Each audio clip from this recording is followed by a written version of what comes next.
meilleur blog de Belgique, www.banamikili.skyblog.com. C'est une grande honte, chers compatriotes. C'est une honte, 12 ans d'Iran, que ces régimes soient incapables d'organiser une armée à même de pouvoir discipliner nos voisins. Mais c'est une honte. Et vous pouvez être... Moi je me demande, M. Kabila, lorsqu'il quitte sa maison, ou lorsqu'il reçoit des honneurs partout où il passe, il nous présente des honneurs, est-ce qu'il est à l'aise de se dire je suis le chef d'État du Grand Congo? Ah non, il faut qu'il se regarde plusieurs fois dans la glace. À vous, nos internautes de Banamikili, les sites des combattants de la diaspora, les sites qui informent tous les Congolais à l'étranger.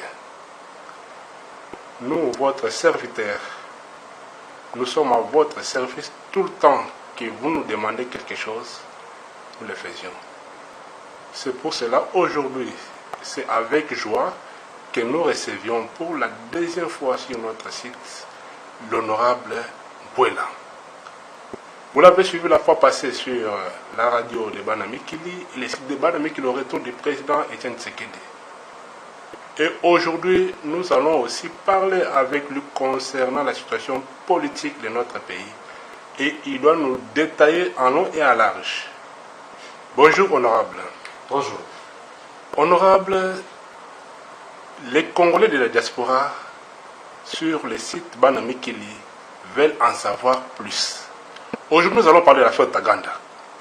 Nous allons parler du dialogue demandé par l'opposition et d'autres points qui doivent figurer au cours de notre émission. Nous commençons d'abord sur le premier point de Taganda. Enfin, Taganda à la CPI. Quel est votre point de vue, honorable?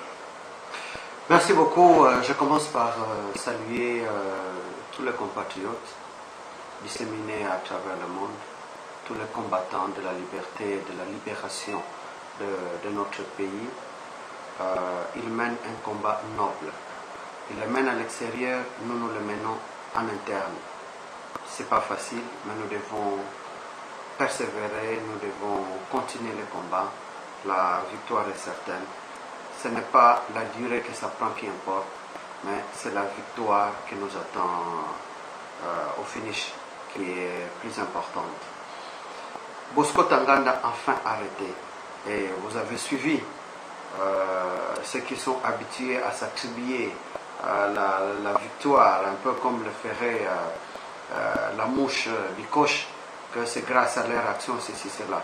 Alors que ce sont c'est le même pouvoir de Kinshasa qui a entretenu, qui a nourri. Parce que Bosco Taganda est un semi-lettré, d'après nos informations. Comment est-il devenu général? Il a été nommé par quelqu'un que vous connaissez. Donc c'est un peu la complaisance au sommet de l'État, sur toute la ligne.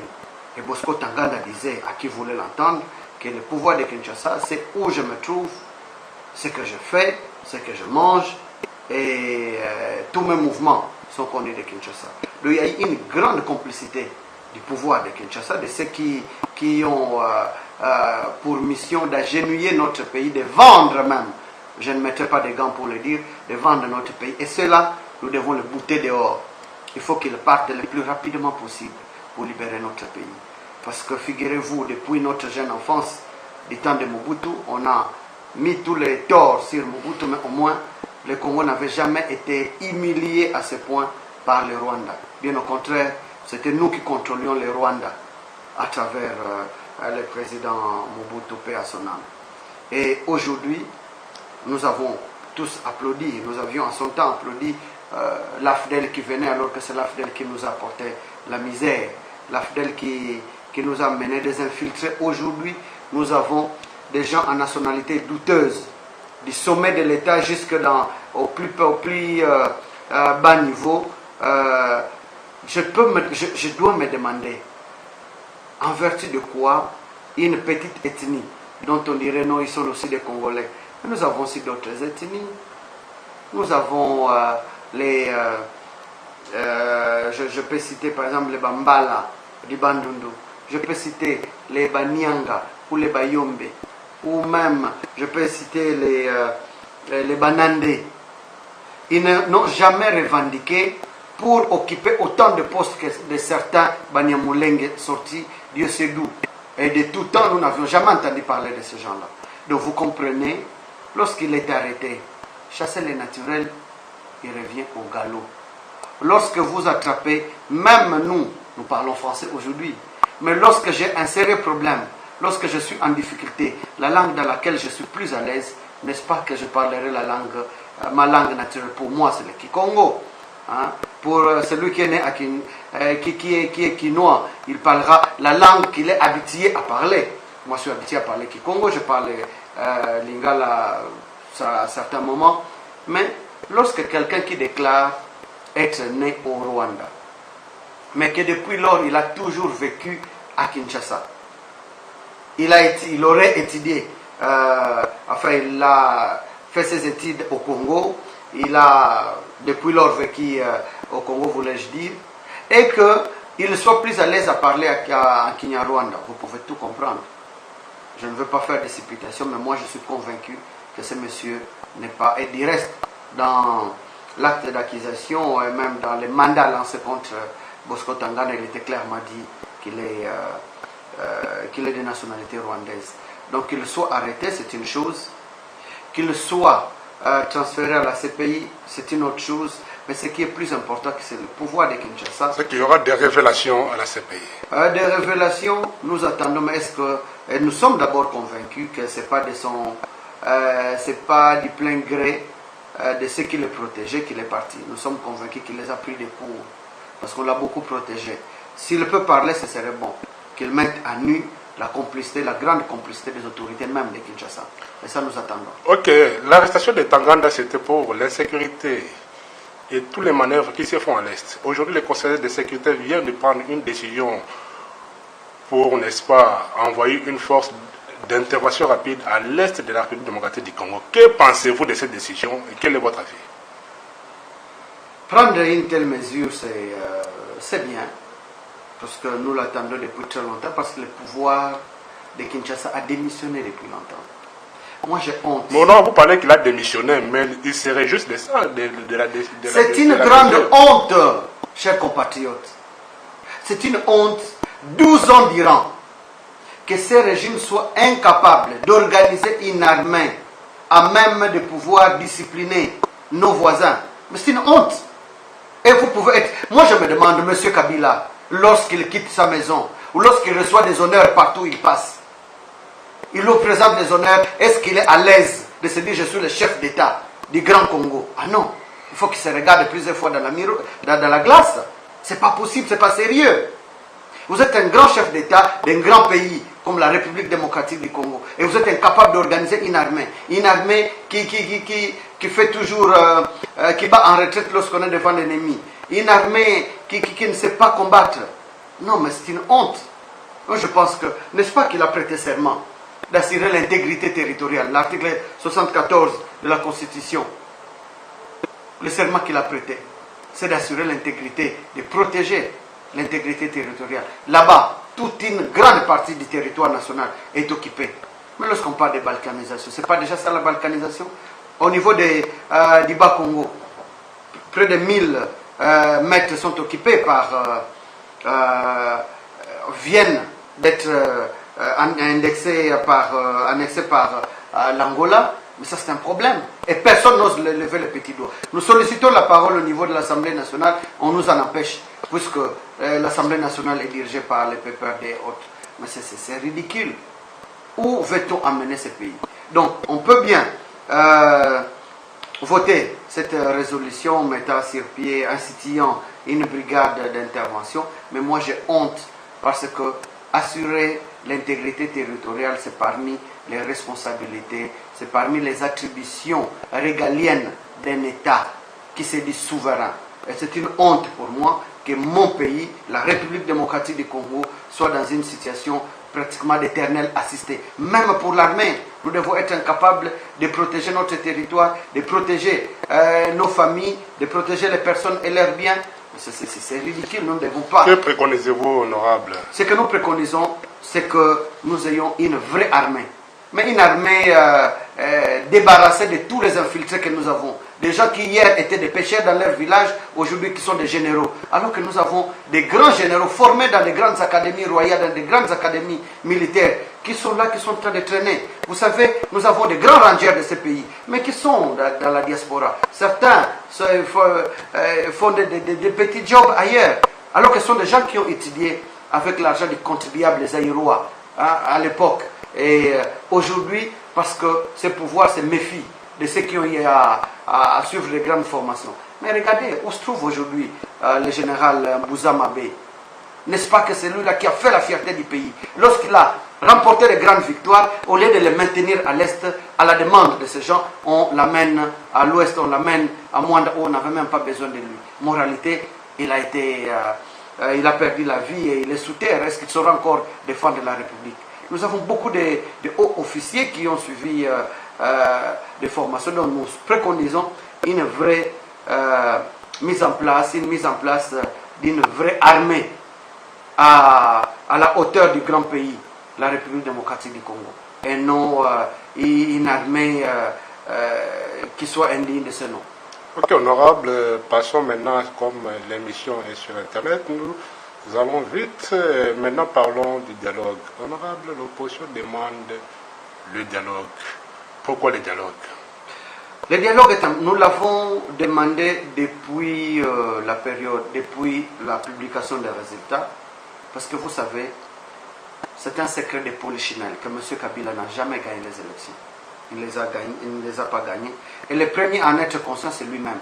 Et le pasteur Ngoï Mulunda. Donc c'est par la tricherie. Et du reste, aujourd'hui au Congo, c'est un peu à la mode. Si on dit voler n'est pas bon, mais tricher n'est pas bon aussi. C'est pas ça l'exemple qu'on doit enseigner. Vous imaginez, lorsqu'un enfant doit dire non, mais lorsqu'on lui prodigue des conseils, non, il ne faut pas tricher. À l'école, il faut étudier pour réussir à être digne dans la société. Oh non, mais vous m'interdisez de tricher. Mais alors, pendant les élections, n'est-ce pas que M. Kabila a triché? Voilà l'exemple que nous montrons aux enfants. C'est ça la moralité? Donc, je pense que, puisque nous avons quelqu'un un autre qui a gagné, mais qui n'est pas au pouvoir, mais c'est lui qui a échoué qui est au pouvoir, nous devons nous mettre ensemble pour dialoguer, pour nous dire certaines choses. Il y a des choses qui ne marchent pas. Nous avons un Premier ministre qui se permet d'attribuer de gré à gré des marchés de plus de 20 millions de dollars pour réfectionner sa résidence, réfectionner son bureau. 20 millions de dollars de gré à gré, alors que nous avons une loi sur le marché public.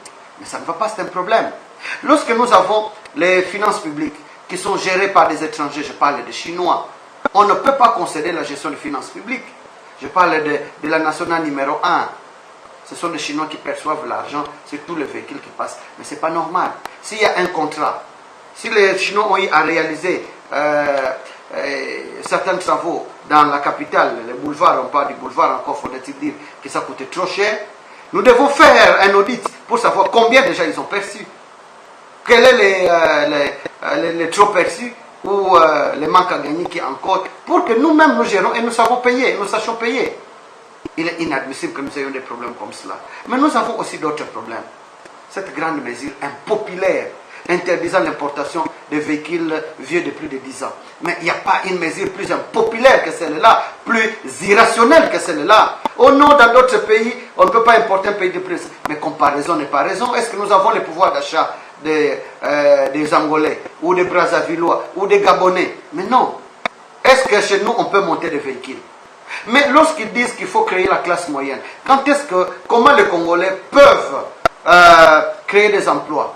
N'est-ce pas que la diaspora supporte les Congolais pour enterrer les morts, pour scolariser les enfants, pour tout et tout? Chacun au moins a un membre de famille à l'extérieur. Et mais ce sont là qui interviennent. Mais lorsque vous prenez une mesure impopulaire comme celle-là, vous pensez que c'est eux que vous punissez, mais nous punissons nous-mêmes. Quel est ce monsieur qui va acheter un véhicule neuf, qui va l'envoyer au village très loin, au Maniema là-bas, ou va l'envoyer à Louose chez moi au Bas-Congo, ou à Yakoma l'Équateur, ou même très loin à Luisa, pour aller transporter des cossettes de manioc, ou aller transporter des braises? Non, mais ce sont des vieux véhicules. Ce qui serait bon, c'est peut-être d'imposer les contrôles techniques et tout véhicule qui vient au Congo puisse passer les contrôles techniques. Il faut prouver que le pays d'où il vient, ces véhicules circulent et non interdire définitivement comme ça. Parce que nous allons, même dans ces pays, nous suivons qu'il y a de ce qu'on appelle des pays, des véhicules, les vieux véhicules même de 1965, l'expression m'échappe, ça pourra me revenir, les véhicules de série, non, ça pourra me revenir, mais il est inadmissible que chez nous, nous puissions interdire. Alors, il n'y a pas que cela. Nous avons la crise de légitimité. Nous avons le problème des relations avec nos voisins, que ce soit l'Angola, il n'y a pas que le Rwanda, il n'y a pas que le Burundi ou l'Ouganda, mais il y a aussi l'Angola, il y a le Congo-Brazzaville, il y a la République centrafricaine. Nous devons définir nos rapports avec eux. Nous devons définir aussi la gestion même de notre pays. Il y a il y a le non-accès des opposants aux médias. Il y a la bonne gouvernance qui souffre jusqu'aujourd'hui. Il y a beaucoup de problèmes que nous devons mettre sur la table. Beaucoup de problèmes honorables, vous dites beaucoup de problèmes, mais aujourd'hui vous ne voyez pas ce que, à partir du dialogue, vous pouvez donner à M. Kabila la voix de postuler encore prochainement. Non. Nous ne pouvons aucune manière d'y rester. Pendant ce dialogue, Kabila doit nous dire clairement, puisque c'est la Constitution qui le prévoit, Constitution qu'ils ont changée d'ailleurs de la manière que l'on connaît, il doit nous dire, il doit certifier, puisqu'il ne le fait pas, qu'il est à son dernier mandat, qu'en 2016, il s'interdira de postuler. Okay, parce que ce qui est important, et c'est ça qui doit être notre combat, ils doivent s'interdire de modifier encore la Constitution. Si modification, il doit intervenir, c'est pour amener le détour de l'élection présidentielle et non modifier encore pour permettre à M. Kabila de se présenter une troisième fois. Ça c'est interdit. En 2011, nous sommes montés sur la tribune pour empêcher les débats, pour empêcher cette révision. Malheureusement, nous n'avons pas été suivis. Nous devons être comme des Sénégalais. Nous sommes montés, je ne fais faire la publicité de personne, mais au moins l'histoire devra retenir que l'honorable Pouela, l'honorable Jean-Claude Vouemba, Bofassa Djema, François Mwamba à son temps, Lisanga Bonganga, Bofassa Djema, j'ai cité Emery Okunji et Luakabwanga, Médard, nous étions montés les premiers pour empêcher les débats sur la révision constitutionnelle. Malheureusement, la rue ne nous avait pas suivis. Nous devons être combattants, nous devons savoir qu'en dehors de la République démocratique du Congo, nous n'avons pas qu'un autre pays. Et nous devons nous réveiller et demander à nos membres de famille, nous qui sommes au niveau de la diaspora, demander à nos familles qu'il est encore mieux aujourd'hui de ne pas manger, mais pour garantir demain à nos enfants. Ok, honorable, on ne peut pas terminer cette émission pour, n'est-ce pas, frôler un peu sur l'accord cadre, mais dans l'accord cadre, on a parlé de la démocratie, la liberté d'expression, tout ça, beaucoup de choses. Mais aujourd'hui, on vous a vu à l'arrivée du président Tshisekedi, mais pourquoi la manifestation n'était pas, n'était pas autorisée et empêchée comme il était empêché? Est-ce que vous voyez que cet accord cadre a été signé par fantaisie ou comment, honorable? Nous dénonçons même ce comportement-là. Je pense qu'il y a certains Congolais, ou certains qui se disent Congolais, qui signent des documents sans trop bien comprendre le contenu. Il est inadmissible que hier on signe un document, le fameux accord cadre, et le lendemain on le déchire pratiquement. Il n'est pas normal qu'un grand leader politique qui arrive qu'on puisse pratiquement... Cela c'était un enlèvement. On ravit sa jeep, on l'amène mano militaire comme si on amenait un mourant comme une ambulance et on tire même à balles réelles, on tire des gaz lacrymogènes pour disperser la foule. Nous dénonçons cela et quand bien même vous observez la RTNC, c'est une chaîne purement de propagande. Et nous demandons même à nos journalistes, ils doivent s'assumer comme en son temps, du temps de Mobutu, hein, avec les Chilonda Chamulamba, les Kibambi Chitois en leur temps, les Putubi Douaya, Leweteto, Djemba, Dikanga Kazad, qui s'étaient assumés pour pouvoir faire le journalisme comme il faut, en traitant l'information objectivement. Aujourd'hui, tous nos journalistes que nous avons à la RTNC ne sont plus que de vulgaires propagandistes qui ne peuvent pas. Et vous imaginez que même un grand incident, un grand événement comme celui-là, la RTNC n'en avait même pas fait écho. Mais dans quel pays sommes-nous? Aujourd'hui, j'ai croisé à tout hasard le ministre Mende. Nous étions à une réception de Biwan qui entrait dans le bouquet Canal+, mais je lui ai dit, mais monsieur Mende, vous devez avoir honte. Moi, je m'étais inspiré du combat que vous avez mené au niveau de l'union sacrée de l'opposition. Oh non, honorable, vous savez, autre temps, autre mœurs. Mais vous devez avoir honte, parce que le Mende que vous êtes aujourd'hui n'est pas un autre Mende qui hier militait au niveau de l'opposition. Donc nous dénonçons, en fait, la violation par Kinshasa de cet accord 4. Et demain, on nous appellera pour aller les respecter alors qu'on ne respecte rien. Regardez au niveau de l'Assemblée nationale. On signe une motion de censure contre le gouvernement, certains membres de la majorité qui signent, et on les intimide. On invite certains même prétendus opposants qui vont pour signer, qui vont au niveau de la majorité retirer de l'argent et appellent d'autres opposants pour aller retirer la signature. Mais dans quel pays sommes-nous? C'est pourquoi vous devez être très sévère à notre égard. Ceux qui trahissent, vous avez certains même qui sont devant dans des groupes parlementaires, qui vont à tout moment en Europe, mais qui sont incapables de signer. Vous vous dites opposants, mais il y a une motion de censure, vous ne signez pas. Mais c'est quelle histoire ça? Mais à quoi nous jouons? C'est pas sérieux.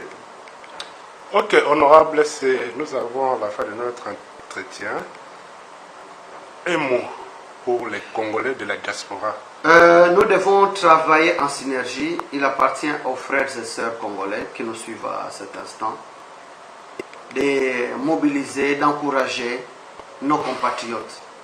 Personne ne nous défendra mieux que nous-mêmes. La main sur la poitrine. Nous n'avons que ce Congo.